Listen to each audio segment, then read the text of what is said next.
Hey, pals! I'm Mr. Peanut, your storyteller, and today I'll tell you the story of the noisy O. Like A and I team up to make the long A sound, E and A team up to make the long E sound. Similarly, the vowel O also wanted to team up with a vowel friend, so he asked letter A if he would be his friend. Hey, A! Will you team up with me to say my long sound O? Sure, O.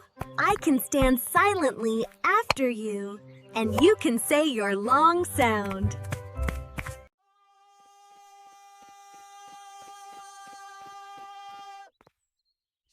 Since that day, if someone wants to write the long vowel O in the middle of the English words, they write it with O, A.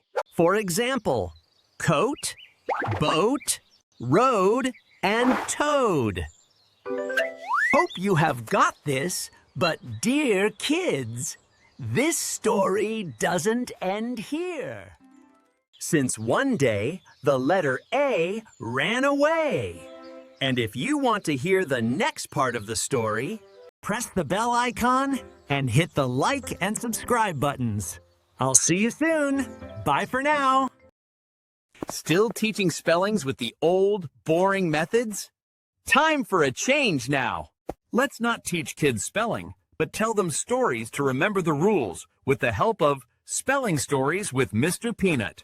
Order your set today to give your children the best they deserve. Spelling Stories with Mr. Peanut.